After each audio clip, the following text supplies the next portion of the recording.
안녕하세요. 정혜래 가업승계연구소의 이기호 수석연구원입니다. 반갑습니다. 자, 이제 결산을 앞두고 있죠. 대표님들 결산을 앞두고 있는데 결산을 앞두고 많은 것들을 이제 신경 쓰셔야 되겠지만 그 중에서도 반드시 챙겨야 될 세금을 줄이는 소급 전략에 대해서 오늘 말씀드리도록 하겠습니다. 자, 여기 A 대표님이 있습니다. 작년 이제 결산할 때 일어났던 일인데요. 이 대표님께서 배우자로부터 주식을 이제 증여받을 상황이셨습니다.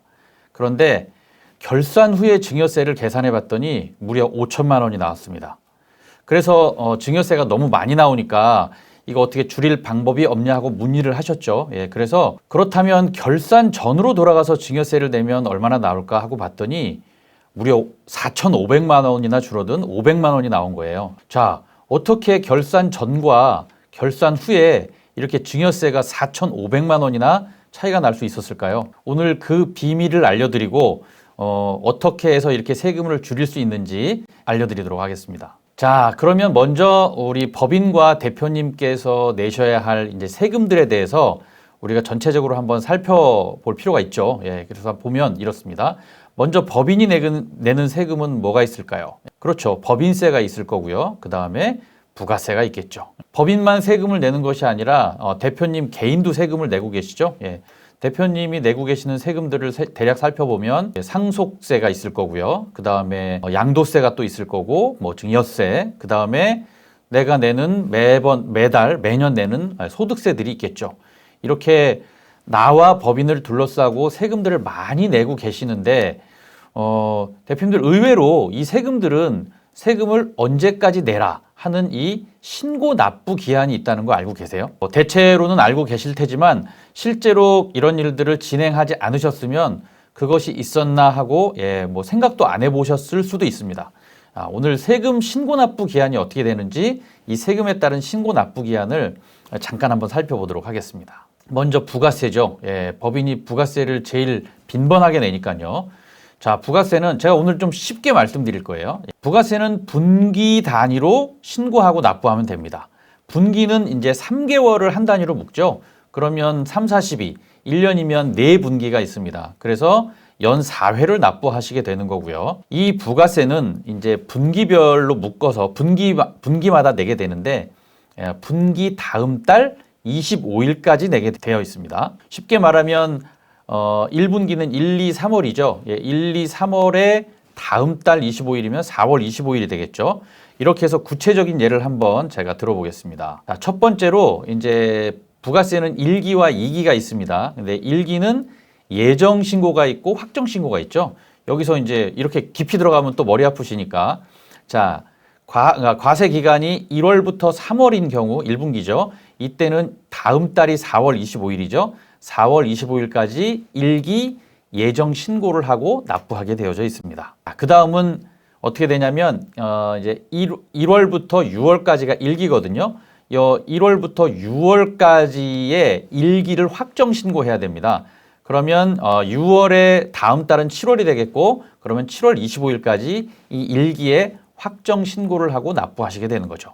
자, 똑같은 패턴으로 반기가 끝났어요. 그러면 이제 7, 8, 9월이 되겠죠. 7, 8, 9월 과세 기간 동안에 다음 달은 10월이겠죠. 7, 8, 9월이니까 다음 달은 10월이고 10월 25일까지 이 2기에 대한 예정 신고를 하고 또 납부하시게 됩니다. 그리고 이제 2기가 끝나는 자, 7월부터 12월까지 이제 2기가 끝나죠. 2기가 끝나면 그 다음 달이 이제 그 다음 연도의 1월이 되겠죠. 1월 25일까지 2기 확정 신고를 하고 납부하시게 됩니다. 뭐 결국은 이렇게 돼서 부가세는 분기마다 한 번씩 내시게 되는 거죠. 연 4회를 내시게 되는 겁니다. 큰 문제 없이 진행이 되고 있는 거고 여기에는 우리가 특별히 어떤 전략을 가져갈 여지는 없습니다. 부가세는 이렇게 된다는 것만 한번 확인하고 가시고요. 다음에 법인이 내는 세금이 뭐가 있죠? 법인세입니다. 법인세는 사업연도 종료 후 3개월 이내에 신고하고 납부하도록 되어져 있습니다.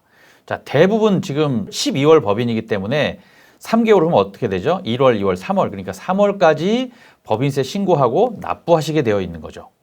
그런데 잘 살펴보셔야 될 것은 우리 법인이 다 12월 법인은 아닙니다. 뭐 6월 법인도 있고 9월 법인도 있죠. 그러면 각각 6월에 3개월 뒤, 9월에 3개월 뒤에 그 법인세를 신고하고 납부하셔야 되는 겁니다. 신고를 계속 지금까지 해오셨기 때문에 우리 법인이 몇 월 법인인지는 잘 알고 계실 겁니다. 자, 이렇게 법인은 부가세와 법인세를 납부하게 되고요. 자, 이제 개인으로 한번 가볼까요? 자, 개인이 가장 빈번하게 발생하는 것은 이제 소득세가 되겠죠. 대한민국의 소득세는 6가지가 있다고 누누이 말씀드렸죠. 자, 소득은 이제 대체로 매월 발생을 합니다. 그래서 이 매월 소득에 대해서 다음 달 10일까지 신고하고 납부하게 되어 있습니다. 우리가 흔히 아는 원천세 신고죠. 그리고 그 이제 근로소득자들은 이렇게 매월 신고한 것을 그 연말 정산이라는 것을 하게 되죠. 예.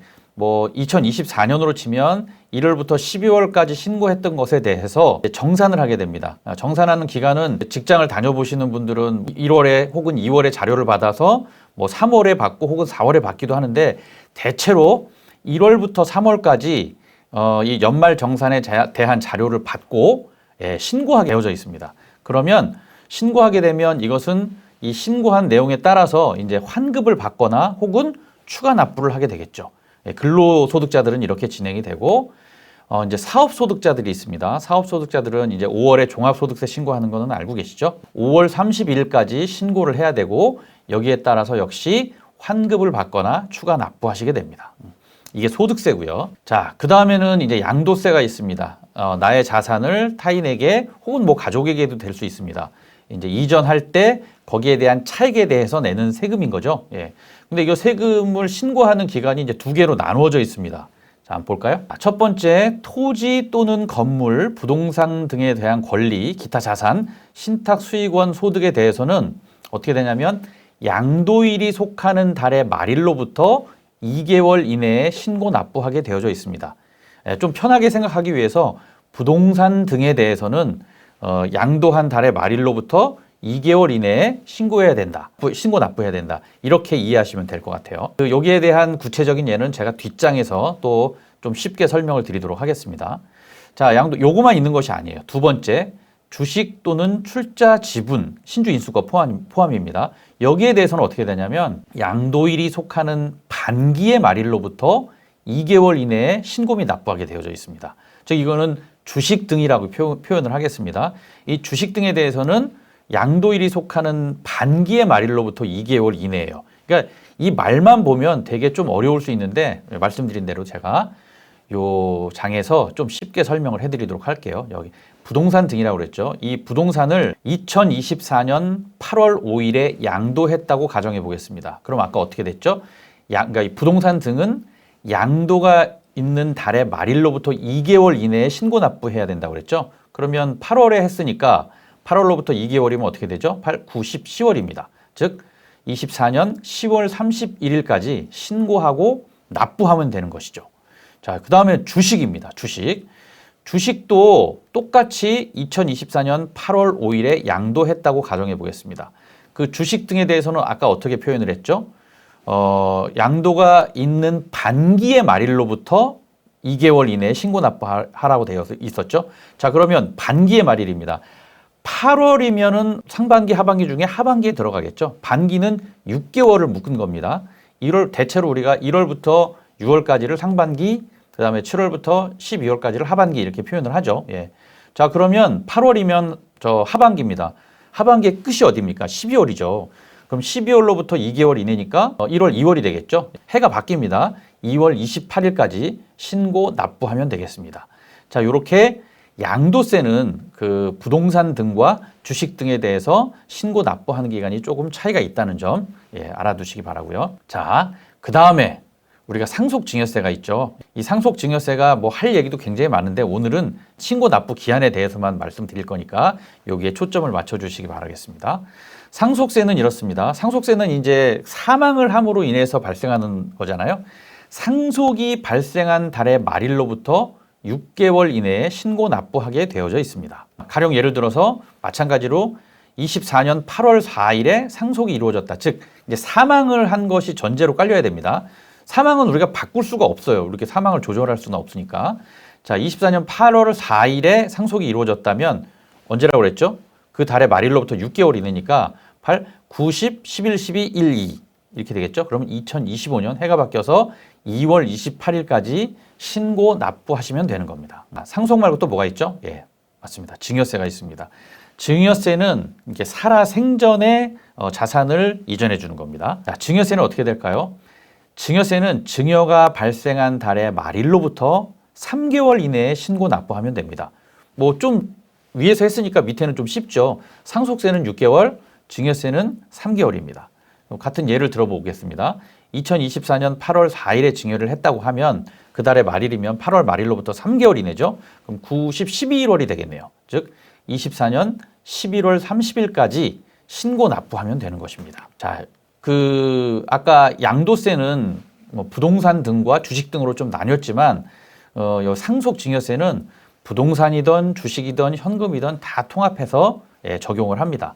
아까 얘기한 것을 도표로 좀 그려보면 이렇게 되겠죠. 2024년 8월에 사건이 발생했습니다. 증여든 상속이든. 그러면 증여는 어떻게 된다고 그랬죠? 증여가 있는 달에 말일로부터 3개월 이내니까 2024년 11월까지 신고 납부하면 되는 것이고요. 상속은 6개월이라고 그랬죠. 예, 상속은 6개월이니까 2025년 2월까지 신고 납부하면 되는 것입니다. 자, 이렇게 각 그 세금의 종류별로, 그러니까 세목별로 신고 납부하는 기간이 다르다라는 것을 말씀드렸습니다. 자, 그러면 오늘 말씀드릴 것이 이제 세금을 줄이는 소급 전략인데 이 소급이 어떤 뜻인지 우리가 좀 알아봐야 되잖아요. 그래서 소급에 대해서 알아보도록 하겠습니다.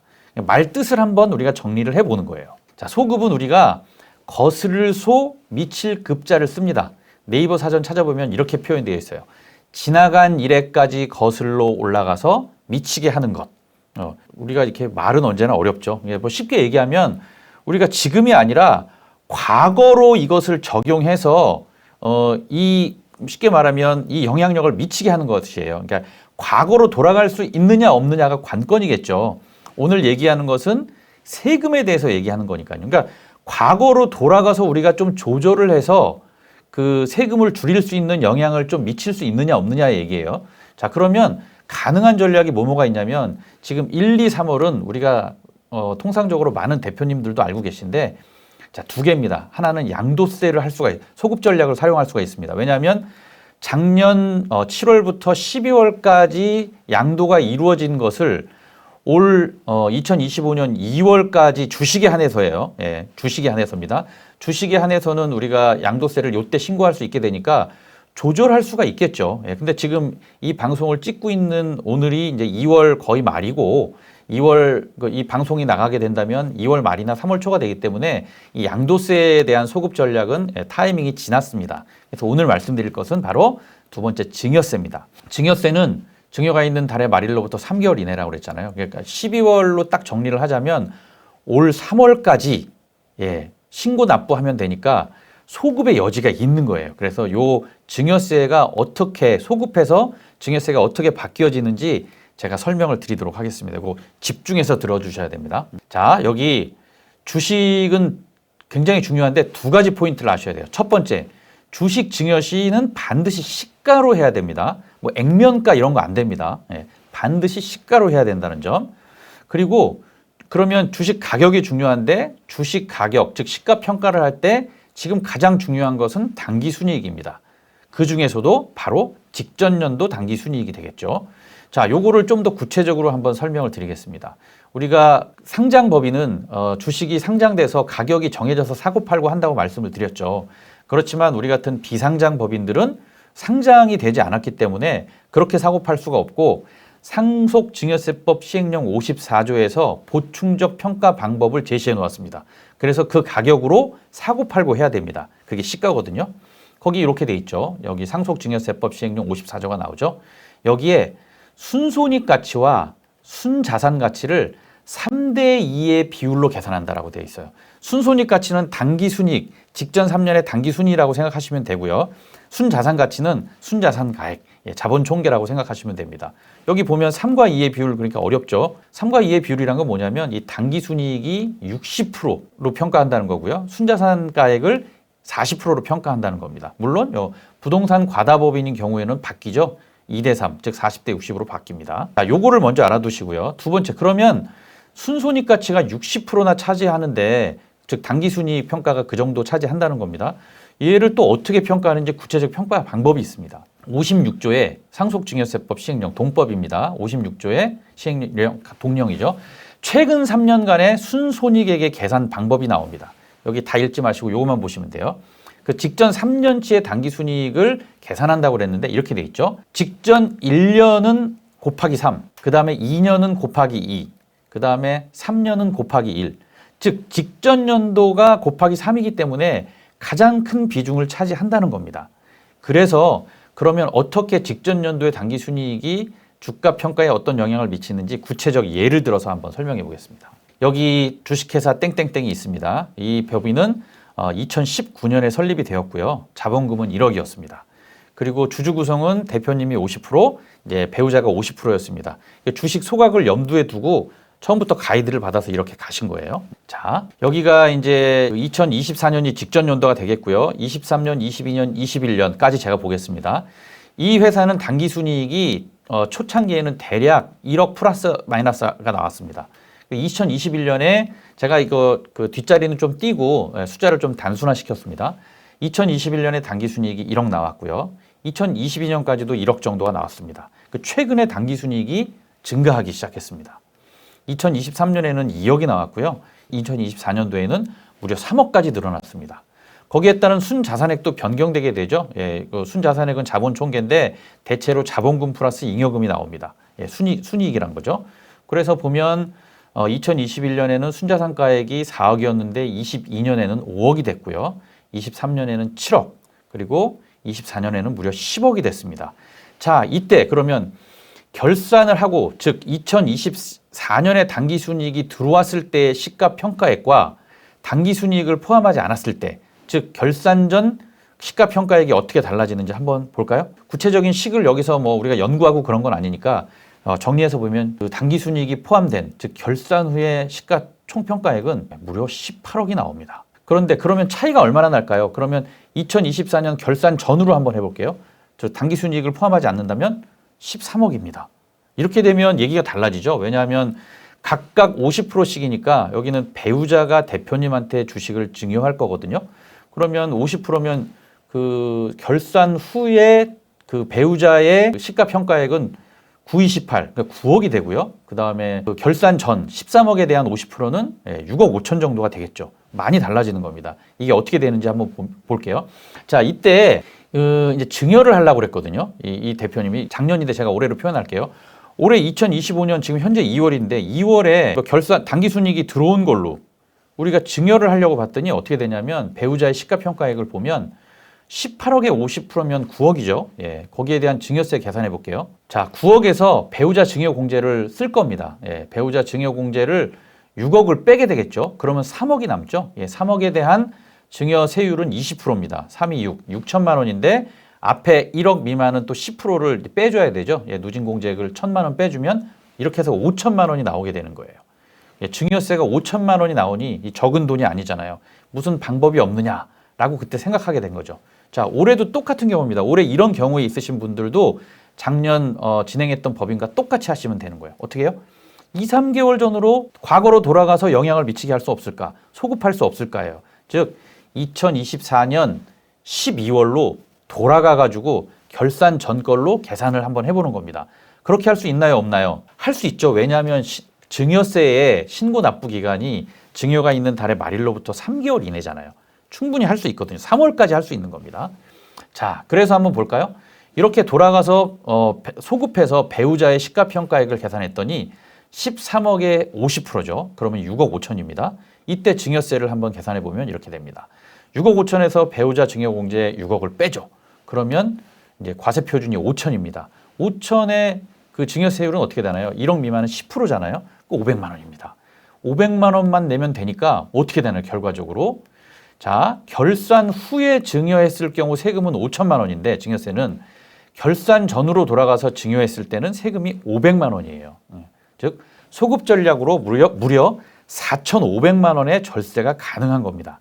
지금 모르긴 몰라도 잘 생각도 안 해보셨을 수 있는데 이 증여가 필요한데 지금 요 시기가 이제 이 소급 전략을 활용할 수 있는 시기입니다.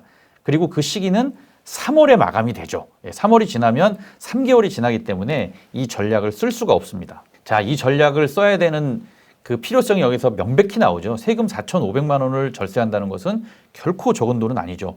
예, 그 주가 평가 금액이 더 커졌다면 절세 금액도 더 커집니다. 자, 여기에 마지막 하나 더. 여기 보면 양도세 2월 과세 적용 대상 자산 확대라는 법인데 이게 세법 개정안이에요.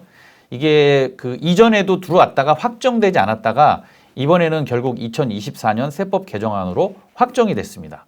자, 양도일 전 10년 이내 증여받은 토지, 건물, 부동산, 취득권 등은 이 증여받은 자산을 양도하는 경우 증여자의 취득가액을 기준으로 양도 차익을 계산하겠다는 것이 현행법이었어요.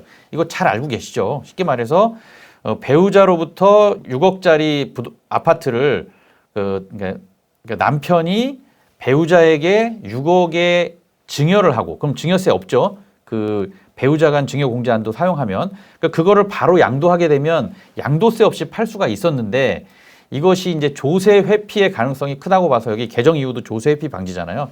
그래서 그것을 그냥 바로 팔면은 최초의 취득가를 그 인정을 했기 때문에 이게 차익이 생기니까 그 이게 배우자 증여 공제가 이제 무색해지는 거예요. 그래서 그것을 5년간 팔지 못하게 했죠. 팔지 못하게 한 게 아니라 5년 이내에 판매하면 최초의 취득가를 계산하겠다고 하니 5년이 지나서 해야 되는데 5년이 지나면 또 가격이 달라지니 세금 발생이 불가피하죠. 근데 이것도 모자르다고 생각했는지 이게 10년으로 늘어났어요. 그래서 지금 실질적으로 부동산 같은 경우는 배우자 증여 공제 6억을 활용할 수 없죠. 현실적으로는. 자, 여기에 주식이 포함되지 않아서 주식은 이 배우자 증여 공제를 활용해서 뭐 감자를 한다든지 주식을 이익 소각을 한다든지 하는 방법을 썼었죠. 자, 그랬는데 자, 이게 2023년 세법 개정안에 들어왔어요. 정식적으로 양도일 전 1년 이내에 증여받은 주식 등도 포함이 됐습니다. 그럼 무슨 얘기냐면 1년 이내에 그 증여받고 1년 이내에 양도한다면 최초의 취득가, 그 배우자의 최초의 취득가죠. 남편의 최초의 취득가는 액면가가 될 수도 있잖아요. 그러면 차이가 어마어마하게 되겠죠. 그러면 이 양도세가 많이 나오는 것은 또 불가피해집니다. 자, 이거가 2025년 1월 1일 이후 증여받은 분부터 적용한다고 되어져 있잖아요. 자, 지금 말씀드린 소급 전략, 즉 2024년 12월에 증여한 것으로 하면 이 법으로부터도 자유롭습니다. 물론 어느 정도 시기는 두고 하겠지만 여하간 법으로부터 자유로운 마지막 기회이자 3월까지 할 수 있는 소급 전략은 굉장히 중요하다는 점을 말씀드립니다. 자, 정리해 보겠습니다. 첫째, 소급 전략으로 증여세를 절세할 수 있습니다. 자, 그 주식 증여 시에는 반드시 시가로 해야 되는데 평가 시 가장 중요한 거는 당기 순이익이고 그 중에서도 제일 중요한 건 직전 연도 당기 순이익이라고 말씀드렸습니다. 직전 연도에 수익이 평년보다 더 많이 나신 법인들은 반드시 주가를 한번 평가해 보고 내가 이렇게 주식 이동, 증여를 할 수 있는 상황인지를 반드시 살펴보아야 됩니다. 자, 이 시가를 낮추려면 반드시 12월에는 증여해야 돼요. 12월 31일 이전에는 증여를 해야 됩니다. 자, 신고 납부 기한은 이제 3월까지죠. 거의 한 달 정도 남은 겁니다. 자, 그래서 우리가 컨설팅을 이제 진행을 하는데 내가 그렇게 우리 법인이 지금 이렇게 증여를 할 수 있는 상황인지 아닌지조차도 먼저 한번 살펴봐야 될 필요가 있기 때문에 이번 기회에 한번 떠들어 보시고 그 다음에 이거는 이제 일반적 상식으로 알기 어려운 문제잖아요. 전문적인 전문가들이 좀 들어가야 되는 영역이기 때문에 한번 살펴보시고 긴가민가 하거나 필요한 상황이다라고 판단되시면 전화 주시면 저희가 바로 친절하게 상담해 드리도록 하겠습니다. 자, 오늘은 결산 전 반드시 체크해야 될 세금을 줄이는 소급 전략에 대해서 말씀드렸습니다. 중요한 사항이니까 꼭 기억해 두시고 필요하실 때 꼭 연락 주시기 바라겠습니다. 자, 오늘 시청해 주셔서 감사합니다. 고맙습니다.